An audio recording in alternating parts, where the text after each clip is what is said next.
What episode number is this, Mr. Newbold? 239, Mark. Excellent.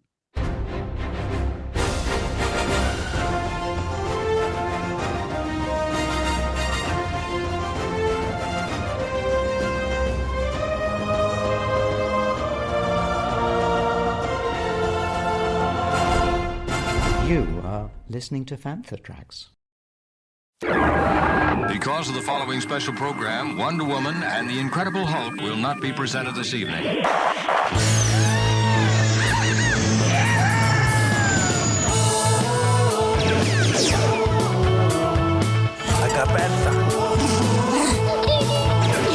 It's time to get all your Star Wars news in a single file. That doesn't sound too hard. This is Making Tracks. This is the way.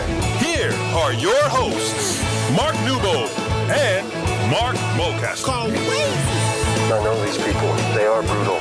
Does this look Jedi to you? That's not how the Force works. They'll never see it coming. Count me in. Welcome to episode 239 of Making Tracks, brought to you by Wiz Five Folk over at fanthatracks.com. My name is Mark, and joining me is another Mark Newbold. How you doing, buddy? How's things? Very good, thank you, very good. Loads to talk about in this episode as always, but the most important thing I have to ask, how are you? All right today, feeling good. Literally just come in from a weekend of writing songs with the band. Excellent. And got this. Oh, very nice, very nice. Yes. Recognise it? Yeah, I do. The Star Wars Episode 3 Revenge of the Sith, for your consideration, DVD sealed, PAL. Rather nice to have though, isn't it? One of those things, right, it's kind of nice to see. It's actually a sad reminder of like how many categories they put their names forward for and how many they didn't get. But anyhow, anything on your end, sir? I have had, it was rather nice, it was the Blu-ray box set of seasons 1 and 2 of the Clone Wars in a double pack. So yes. Wasn't in the best condition, it was in good condition, not mint condition, which is good enough for me at this point because if I want to upgrade, I've got it now, I can upgrade it if I want it. I've got a copy of the new Star Wars Blueprints book from the late J.W. Rinsler and Pablo Hidalgo. So it's updating the version that came out before and adding in stuff from the later films, from the Skywalker Saga films. So that's beautiful. Can't wait to dive into that. Of course, Pablo is coming to Thank the Maker on Sunday, the 7th of December. So he should be there. He's a guest moderator. They haven't announced who the other moderators are. Yeah. Who knows? And what else have I got? Oh, yeah. This is kind of Star Wars related. Martin Keeler, the stellar diamond geezer that he is, picked up for me a copy of Tenacious D, The Complete Masterworks, Volume 3, signed by Jack Black and Kyle Gass. Tenuous Star Wars link. Jack was in one episode of The Mandalorian with Lizzo and Christopher Lloyd. The least popular of all the Mandalorian episodes. Probably.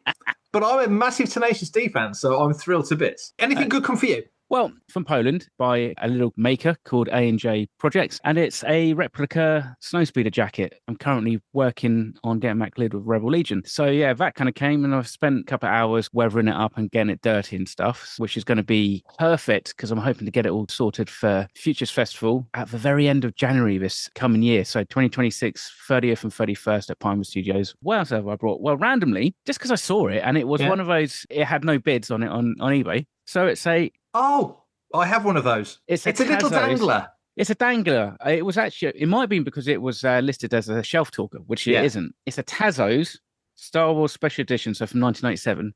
Kind of little dangler, which just kind of says, Tazos are back, promoting the win up to £10,000. Anybody of a certain age will probably remember the Special Edition Walkers, Tazos and stuff, which I think I've got about 2 or 3 full albums worth. So I was in year 11 of school and everybody was just giving me the bloody Tazos. I had Tazos literally coming out of my ears. So have got 2 albums. I think it's a good example of when people are like, I'm going to save that because it's a collector's item. It's not. You can get them for about 50p on Everyone's got one. But it was so much fun to get them. Yeah, it's the kind of stuff that don't really do. I mean, we didn't get like the Star Wars Coca-Cola stuff over here this year, did we? So it's always nice to have a bit of a chase for something like that. You know, when you can combine 2 passions, which is eating and Star Wars, it's a double whammy. It's a win. Double whammy. Can't argue with that. Let's get into the news. Fantha Tracks are going to be fairly busy over the next few weeks. There's events coming up pretty much for the next 5 weeks. through November into December. One of the ones that we're involved with, or I'm certainly involved with,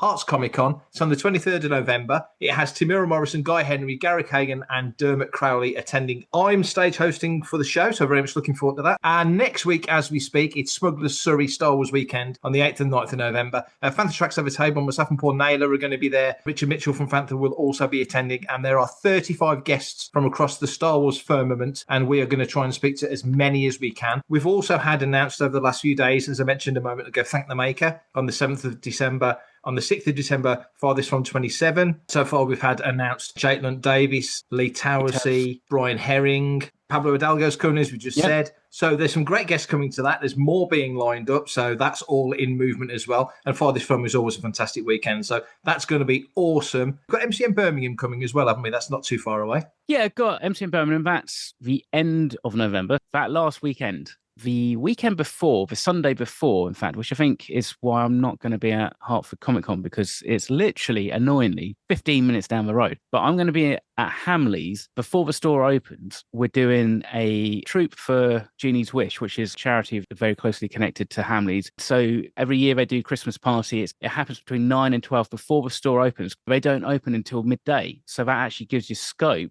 to kind of get in and do these things before the actual public's there. By the time the public's there, we'll be done and dusted and be on our way home. So hopefully, if I play my cards right, I might even be able to swing by Hertford Comic Con and see you and Tamara, depending on what time you're on stage. So yeah, that's the next one. We just had a Dream Flight send off the other weekend as well. So it's been charity events rather than Comic Cons. But then MCM Birmingham will be there all 3 days with UK Garrison, with Mando Mercs, with the Saber Guild, with Dark Empire, and the Droid Builders. So every man and his loft cat will be there. Let's get into some news, because there is plenty of news to chunk through today. So, first things first, there would have been a connection between The Stranger from the Acolyte and the Knights of Ren from the sequel trilogy, according to an interview with Leslie Headland in The Art of the Acolyte, written by Kristen Baver. It's out on the 13th of January next year. It turns out that The Stranger, Camilla, could have potentially been the very first Knight of Ren. Here's what she says. It was in the design of the character, as well as knowing that we were going to introduce Darth Plagueis, who has to end up with Palpatine as his apprentice, following the rule of two, a precept that limited the Sith to just two at any given time, a master and an apprentice.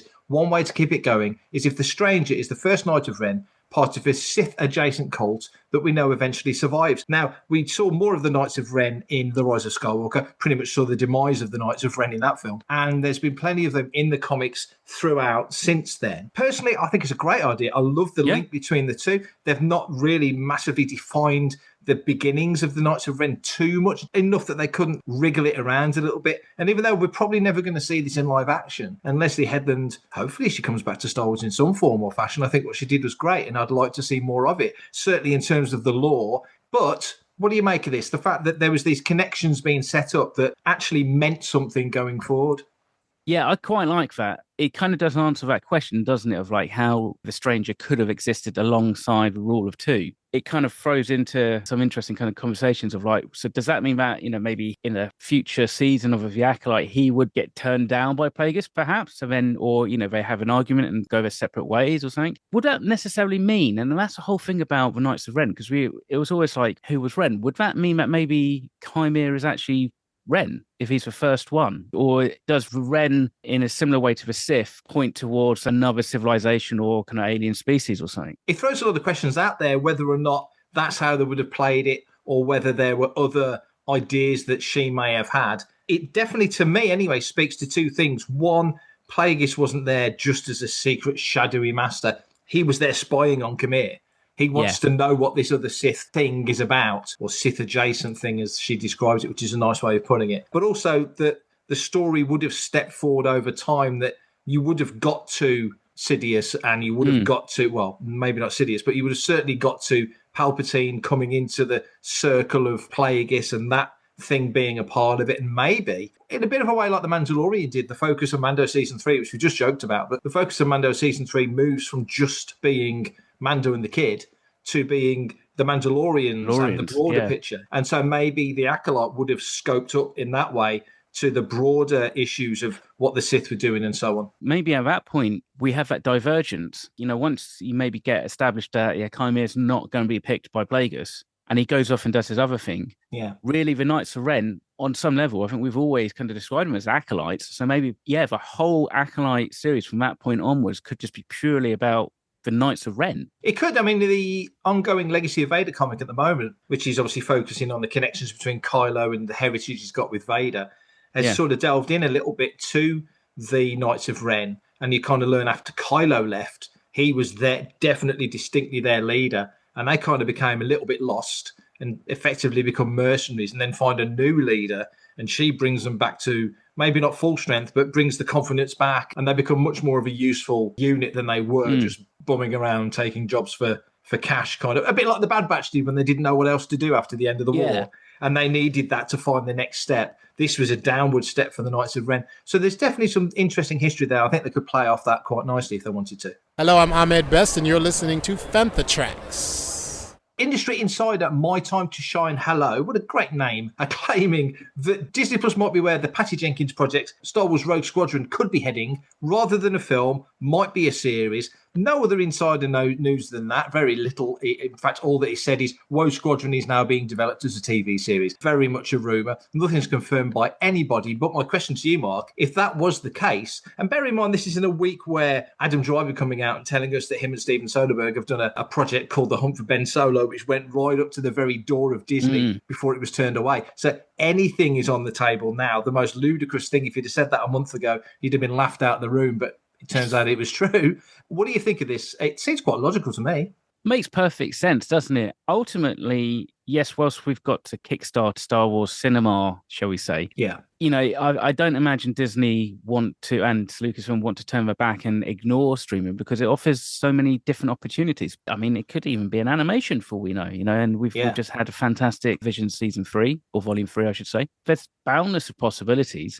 To be honest, I'd be more interested, not necessarily a standalone film, but as a series, because hopefully then get a little bit more character development, learn more about the characters and get more in depth with whatever the Squadron's show's going to be about. I very much agree. I think if you set up the characters in the right way, and of course it depends on where they set it, is it going to be the Snap and Poe era of Rogue Squadron, that end of the timeline, or is it going to be the initial era during the Galactic Empire, or is it going to be after the end of the war? Yeah. Where are we going to set it? What characters are we going to see? Could this be where we bring in new actors as Han, Luke and Leia? There's lots of options if they want to go down that route. But one thing that strikes me is that we're kind of talking about the movie era starting again. And because there's nothing announced for the TV stuff, it kind of feels like live action Star Wars on Disney Plus might be tailing off a little bit. One thing they've never done, or had the chance to do, which I'm sure they would have expected to do, is play a TV series off a movie, launch a film in May, launch a season of Disney Plus Star Wars live action TV in, I don't know, September when the movie's about to hit Disney Plus, and it's a spin-off from the movie. They've never had the chance to parlay one against the other, and I just wonder if that might be a route that they would want to take.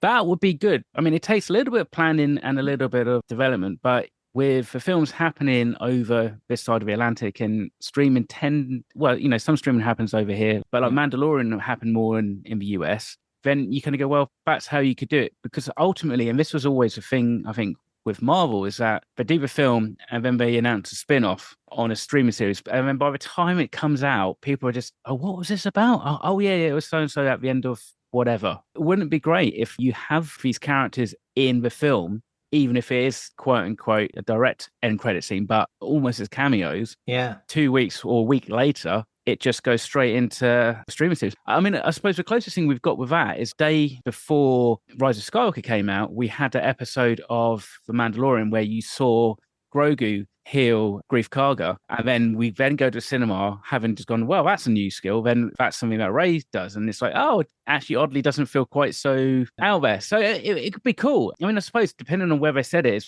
it's like if they said it in that post-Jedi era, does that then fall under the remit of Filoni and Favreau? Or I suppose it all depends on who's kind of like going to be tied to it or who's linked to it. I mean, is Patty Jenkins still associated with this project, or has that moved away? Or that's a great question, because she did say that after the other projects she was doing, I think it was Cleopatra and Wonder Woman 3, they kind of tailed away, that it felt like her focus had shifted back to Rogue Squadron. And it's completely understandable. She's done 2 Wonder Woman films. She's offered this other great opportunity. None of these people are Lucasfilm-owned directors or writers and such. Well, she did say, I owe Lucasfilm a script. And so that's what was going on. But as to where this rumour came from, the veracity of the rumour, I don't really know much about. This is My Time to Shine Hello guy. And it's behind a paywall, which I'm always a little bit twitchy about. It'll be interesting to see where that goes. and what becomes of it. But I think we both agree we'd very much like to see Rogue Squadron. Talking to the guy that's getting his snowspeeder costume sorted out right now makes all the sense. Absolutely. I mean, we'll just have to keep an eye on it and to see what comes out over the next few weeks and months. For everything in one location, daily news, reviews, interviews, podcasts, video, and social media feeds, bookmark fanthatracks.com for Star Wars news 24/7, 365. Fantastic news if you're somebody who loves going to Redditch. Who wouldn't love going to Redditch? And to the Kingfisher Centre specifically for Echo-based live. We haven't got a date yet, but we have got a year. It's definitely happening next year. They usually happen twice a year, sort of in the autumn and in the Easter. So we can guess it's going to be around about March, April time. And the theme appears to be Darth Vader. So make of that what you will. That's the theme. We've got the show coming back. Hopefully we'll have the Star Guest dinner the night before, which is always great fun. We've done a couple together, haven't we? We've done a couple. It's great news, isn't it? The show will go on. Yeah, I love Echo Based Live, especially March, because March tends to be bonus month for me. So hopefully the missus isn't listening, because that's when I can kind of like splurge a lot of money without actually having to justify anything. You know the missus isn't listening.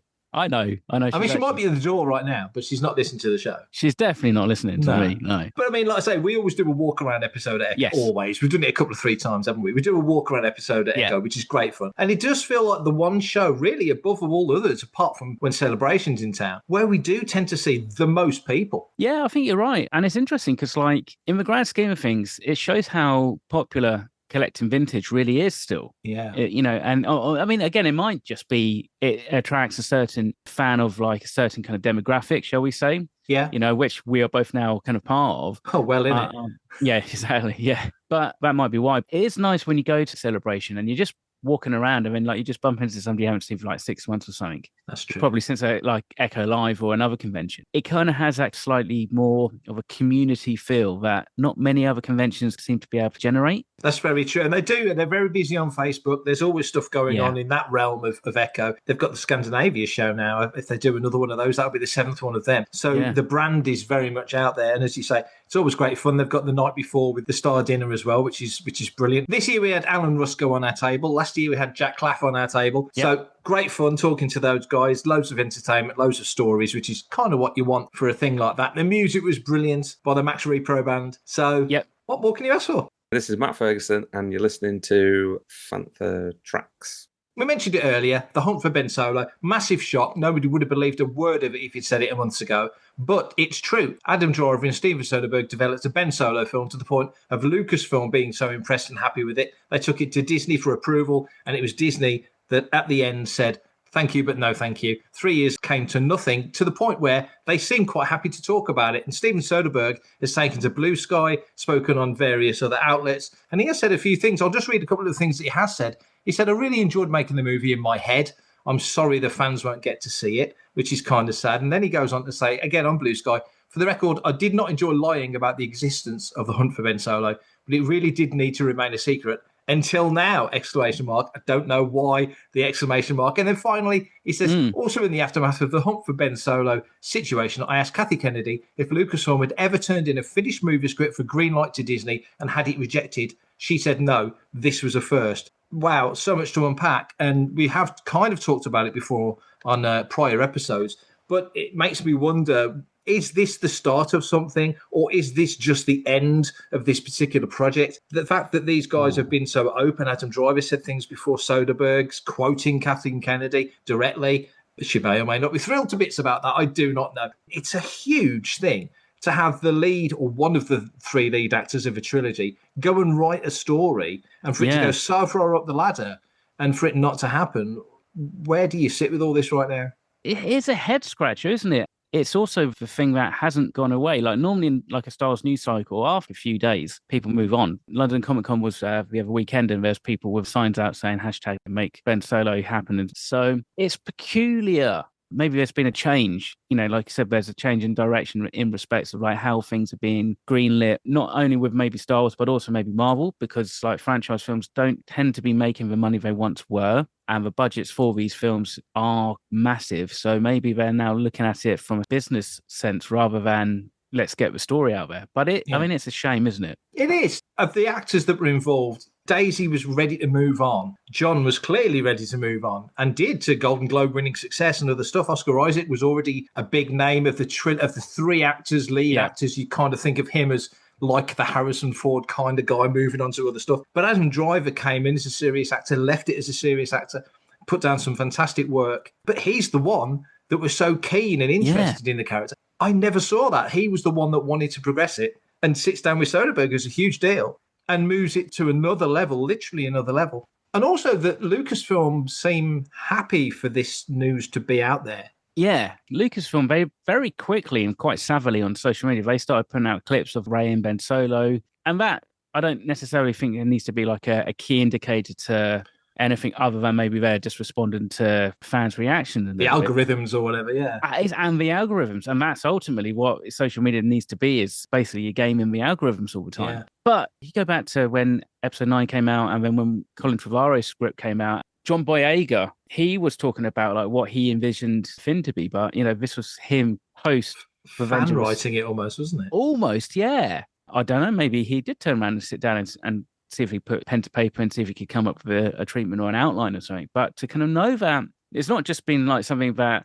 Adam Driver and Steven Soderbergh talked about over beers and then they laughed it off and then kind of moved on. But like 3 years worth of development, that's a lot of time for these creative people to kind of actually spend on it. So they must have felt like they had legs on it. And obviously they were both very keen to be part of it. So obviously you have to ask yourself, if let's say our reporter from My Time to Shine had just posted, oh yeah, let's talk about like a Ben Solo story after episode 9. And we're sat here now. You have to start to take a step back and go, how much of a fandom is actually now just jumping on the bandwagon for Ben Solo because it's something that we're not getting? Yes. Rather than saying, well, this is something that would have been really cool. I.e., like, if it had been announced, how many of those people would be like, Ben Solo, after Rise of Skywalker, don't need to see this. This isn't the kind of thing I want to see. It's an interesting kind of like look at the fandom. Is it just because we're not getting it that we want to see it, and we know that something's out there and is being kicked around and has potentially been green light? So it's a curiosity rather than actually us as fans deeply invested in that character and want to see more. Like you say, is it because we're not getting it that we now want it because that's just human nature? Or as you say, was there ever a moment, I'll ask you, was there ever a moment when you sat there after watching the death of Ben Solo in episode 9 thinking, I wonder what happens next? Because to us, I guess, knowing this is the history of how the Jedi pass on and move forward and everything else, you kind of know that he fades into the Force, and maybe at some point, if they did a Rey film, maybe Ben, who's atoned, you've got to think that for the Force's point of view, he's atoned like Anakin atoned right at the end, and he appears to Luke. Maybe Ben appears to Rey or whoever. There's options there. And again, we don't know the nature of this. It could be a World Between Worlds film. He may never corporeally come back, or maybe he does. Who knows? The only thing I could think is that, unless, of course, now, because we don't know what the state of the Rey film is, whether or not actually there's some kind of reevaluation of, okay, how can we fit Ben Solo into this? Because that's the whole thing. This whole kind of Force dyad thing is unexplored territory. Is Rey now like some kind of anchor in the mortal world? Yeah. That she can then bring Ben back through that. So, there's kind of like a device already built into Star Wars lore to explore that. So maybe that is how you do it. And maybe that is how you get Hunt for Ben Solo into the Rey film and get that Rey film moving along, and which seems to be kind of stuck in developmental quagmire at the moment. Well, exactly that. It does seem to have hit the buffers a little bit. They've had a few writers come through, including Stephen Knight from Peaky Blinders and other people who've been involved, and it doesn't seem to have moved forward. It was announced, 2.5 years ago at Celebration Europe in 2023,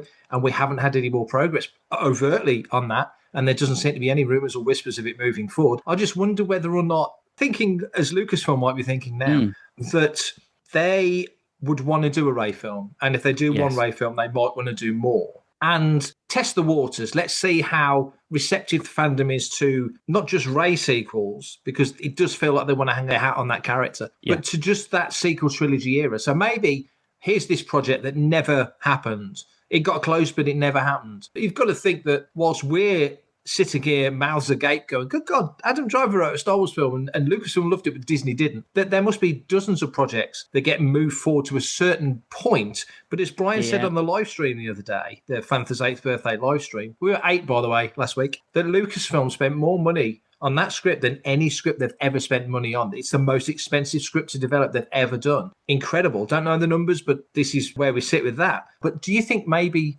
Lucasfilm were just thinking, let's see what the fan reaction is? Because the Raylos, waggle the air quotes, they're really going nuts about this project. They really want to see something happen. There was always a very vociferous part of the fandom that wanted to see this move forward. And now the carrot's been dangled and they've responded with, planes flying over, billboards on Times Square. They seem very active. Maybe that's the whole Savage thing. This is basically some kind of market research in almost a cruelest way. It's like, okay, so Disney are like, no, not a Hunt for Ben Solo film, because in essence you have got Star Wars Episode 7, The Hunt for Luke Skywalker. Let's be fair. That's true. But maybe it's like, well, okay, well, we could probably compromise, and if you can build it into the Rey film and get everything that we wanted out of the Rey film anyway, and then have Adam Driver and Ben Solo come back, then why not? Let's see. Let's gauge the temperature of the fans. And maybe that will be cool for once. Actually, somebody's kind of listening to the general fandom just to see what they want to do.